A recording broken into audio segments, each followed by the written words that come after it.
Hey guys, Comics G-Man here, just doing a follow-up from my reaction video because I saw this article on Yellow Flash's video and I wanted to read it myself, actually. I didn't read it yet. I'm going to read it with you along here.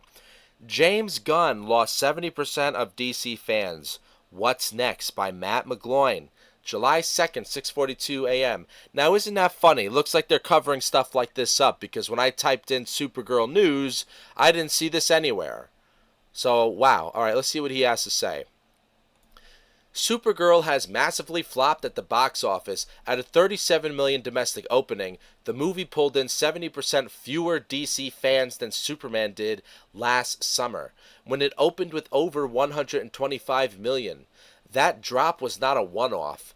After Superman, Gunn's Peacemaker Season 2 lost nearly 40% of its audience from Season 1. Even though Gunn billed it as the direct sequel, even worse, those fans stopped watching when the show was essentially free through an HBO Max subscription. Wynn added nearly 15 million subscribers in the year. Gunn's approach to the DCU can only be viewed as a colossal mistake. It followed the same playbook as Hollywood's most recent failures, including Marvel, where Gunn came from and should have known better, and Disney's Star Wars, which similarly lost 85% of its viewers on the theatrical side and 70% on the streaming side. I didn't know any of that. I didn't know that. I mean, for Star Wars specifically, I was one of those 85% of the theatrical side viewers because when Force Awakens came out in 2015, I went to see it for the first time. I remember everybody in school was so excited about it. I was in school at the time. I saw it. I didn't like it at all. And I said, fuck Star Wars, it's going down the drains. I saw it then, dude. That was 11 years ago. What was I, like 17, 16 at the time? Maybe? So I saw it then where Star Wars was going. I didn't like it, and I just gave up on Star Wars right then. I stopped playing the games of Star Wars, stopped reading it, stopped watching the new movies. I didn't even go to the movies to see the other two that came out. I don't watch The Mandalorian. I don't watch anything Star Wars because it bores me. If I do, I watch old stuff, you know what I mean? Like the original trilogy, sometimes the prequel trilogy if I'm really bored, but otherwise, like, that's it. And maybe sometimes the old cartoons, right? But wow, I didn't know that. I didn't realize Star Wars lost 85% of its viewers on the theatrical side and 70% on the streaming side. That's big. Wow. Wow. It also follows DC's downward path, which included less than stellar releases for Birds of Prey, Shazam, Black Adam, Aquaman 2, The Flash, and Blue Beetle. Following our own reports, the trades are now playing catch-up and questioning Gunn's DC future. Gunn has lost an overwhelming majority of the DC audience. So what comes next? Lanterns is next for Gunn's DCU on HBO Max. Lanterns is the next project in the DCU. The series consists of 8 episodes and will be released on August 16th. I'm going to watch this, actually. I'm curious about it. The first trailer received massive backlash. HBO, for some unknown reason, yanked the trailer. A new trailer was then released, and that one... that's the trailer I didn't even see the first trailer. Is this... Oh, Are You Afraid? Yeah. I actually liked the second trailer. I didn't even see this first trailer.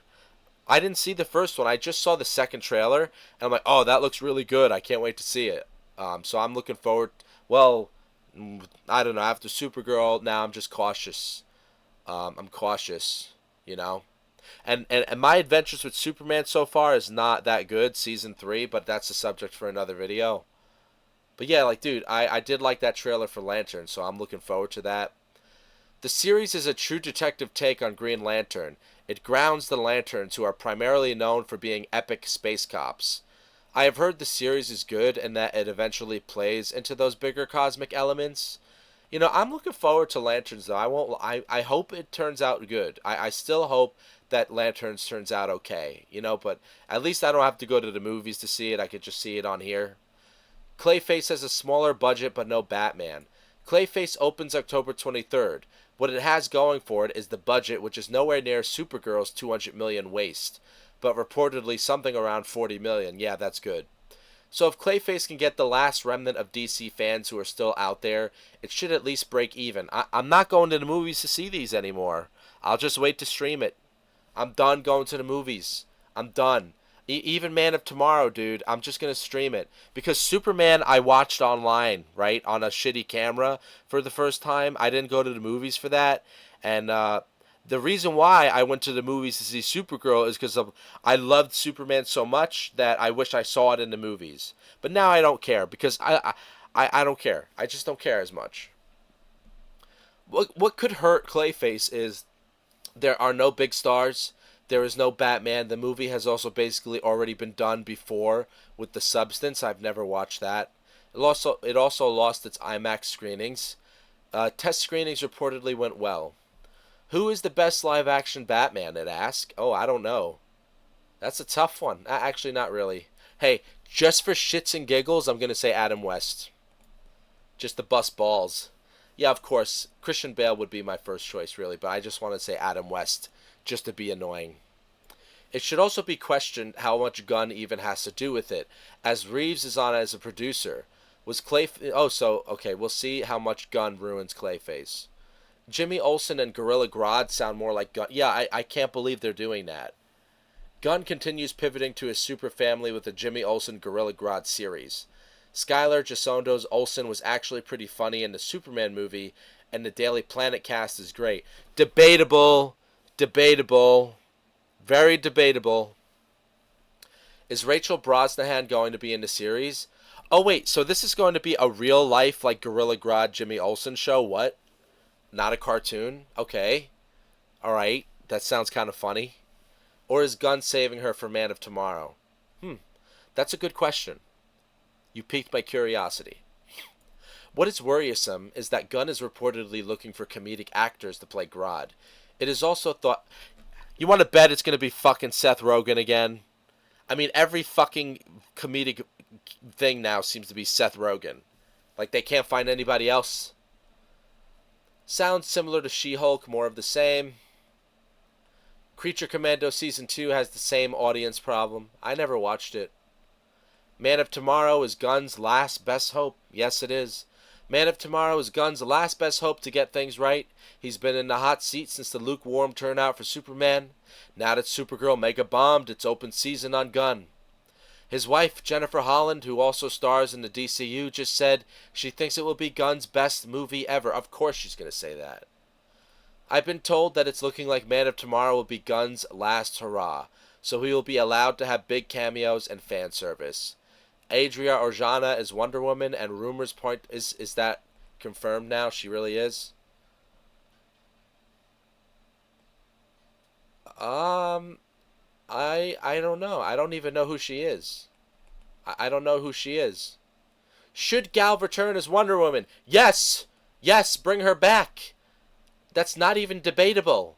Alright, no offense to Adria Arjona. She looks fine. But if I had a choice and you asked me, do you want Gal back? You know I want her back. Fuck yes, bring Gal back. Where was I? However, the big question is whether the DCU Batman will just pop up as a cameo or go on to the Brave and the Bold. Bane and Deathstroke could be another villain movie without Batman. The Brave and the Bold is still missing in action. Yep, we don't know what's going on there. Mr. Miracle sounds like another animated DCU project. Few will watch. Yeah, dude, what is going on with this? Why does this make me think of Kif from Futurama? You guys ever see Futurama? This looks like Kif and Kim, right? Futurama, Kif and Amy. But in Futurama, it's supposed to be like that, like it's funny. You guys ever see this? Like Kif is like this really weak, kind of dorky, feminine alien who dates like the Asian character Amy, and it's like really funny how weak he is with her. Why does Mr. Miracle and Bardock, Big Barda, I mean, why do they look like that? Why does he look gay, and why does she look like a man? Like, dude, Big Barda is hot in the comics. Big Barda's hot in the comics. Mr. Miracle is just a regular comic guy, man. And Big Barda, dude, like literally in the old comics, like Superman and Big Barda are forced to fuck each other in one of the John Byrne comics. I'm not even kidding you. I'm not even joking you, dude. One of like these like creatures from Darkseid's planet, like who was thrown out of Apocalypse, lives in the sewers, and he has like a rod that could like hypnotize people, and he literally uses that to force Barda to do pornos. I'm not even kidding you. I'm not even kidding you. You think a comic like that would be allowed to be made today? And then somehow he got a hold of Superman because Superman tried to save Barda from him, and he gets Superman involved in the pornos to fuck a Big Barda. You think I'm joking? If I could find that. Superman, John Byrne, Big Barda comic issue. It's like number 89. I forgot which one it was. Please come up. This one. This one. There it is. Okay, great. It's the first one I killed. Action Comics number 592, right? Literally this ugly looking monster guy thing. He's from Apocalypse and he lives in the sewers. And he's obviously like a metaphor for like the disgusting porno guys of the 80s that were like pushing porn and like selling porn in the porn shops. So like this monster guy literally gets Superman and Big Barda to fuck. And dude, look, here he is. Like here's Mr. Miracle getting cucked by Superman and Big Barda. So like yeah, look, Superman and Big Barda, sex and suicide slum. Somebody made a video on it. Yeah, dude, like it's actually a good one too. It's kind of funny. It's fucked up, but it's funny. But yeah, dude, like Superman and my wife, right? But like, dude, yeah, Big Barda is big, but Big Barda is still hot. So like, the Big Barda that they're showing in that, yeah, like look at this shot, right? Is that ugly? I think that's like a Jack Kirby Big Barda drawing right there. Like that's an original Big Barda from Fourth World. Okay, so like, fucking, what are you doing here? I don't have a good feeling about it. It looks like it could be one of those like gay things, like Mr. Miracle is feminine and she's like the lesbian cartoons they have in the My Adventures of Superman stuff. Oh boy. Oh boy. Booster Gold, Wonder Woman. I don't want to see Absolute Batman. I don't give a shit about that. The DCU animation slate is not the main draw. I mean, dude, DC animation is not what it used to be either. On the animation side, what has been announced and has been getting big traction has nothing to do with Gunn's DCU. That would be Scott Snyder's Absolute Batman animated series, which also came with the announcement of a Joker Laugh Riot anime. Anime. Yep. My Adventures of Superman, as much as I like it, it's not good. Season 3 right now is not good. Crypto animated series announced. Again, who cares? I wouldn't mind that. DCU needs a real course correction. The problem is obvious. Gunn did not expand the DC audience. He shrank it. Good job, James. Supergirl collapsed. The follow-up slate does not look like a major course correction. It looks more like of the same. Just spread across HBO Max animation and cheaper theatrical swings. That means DC does not need more quirky side characters, more goofy villain projects, or more super family spin-offs while Batman sits on the bench. It needs its biggest characters treated like the biggest characters in comics. I mean, why can't we have the biggest characters out and the side stuff? As long as you, I think, but yeah, like the fact that they're doing all the side stuff, but we don't have the big stuff, that is the problem. That means Superman, Batman, Wonder Woman, Green Lantern, Flash, Aquaman, and Justice League. Not eventually, not after 3 more experiments, now. Yeah, he's right. And that reset may already be in motion.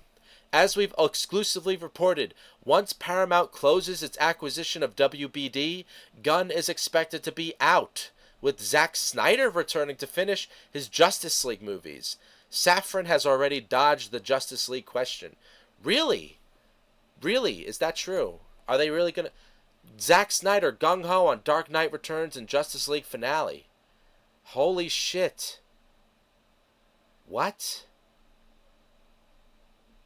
Alright. If that's true, great.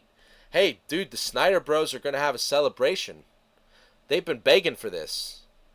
If Man of Tomorrow hits, Gunn might buy himself one last extension. If it doesn't, the answer to what's next becomes a lot easier. A real reset. Oh, I'm sure the Snyder guys are definitely frothing at the mouth for this to go bad. Can't blame them. Let's read the comments. Velo. Gunn is a woke hack, but it is not all his fault. All the people before him did this. What he can do to regain some trust, or more so, WD, is reveal Injustice 3 now. Bring back 2003 Teen Titans, no woke. Green Lantern tasks in 2D, also no woke. The animated series, right? Is that what he's talking about? Because the 3D one is good. A proper new Batman cartoon in 2D, no woke, with Cassandra as Batgirl and Tim as Robin, or Red Robin with Damian as Rookie Robin. Maybe have Jeff Matsuda and the Batman 2005 team make it. Maybe same with Legion of Superheroes. And gaming, other things would have been, yeah, like this guy's got all these suggestions what to do. This guy responds, it is his fault. He's had complete control of DC, threw up all over his shoes. He's more concerned with putting his sick ideology on the screen. Lol, I completely forgot all about the Brave and the Bold. That should have been Gunn's main priority after Superman, not Supergirl. At least it would have made some money. Yeah. Alright guys, so I think that covers a lot. Wow, that was a lot to talk about here. That was nice, some juicy stuff just from this one article by Matt McGloin. Lost 70% of DC fans. Wow, that's atrocious, as I like to say. Well, thank you for listening, guys. Like and subscribe. Have a good one.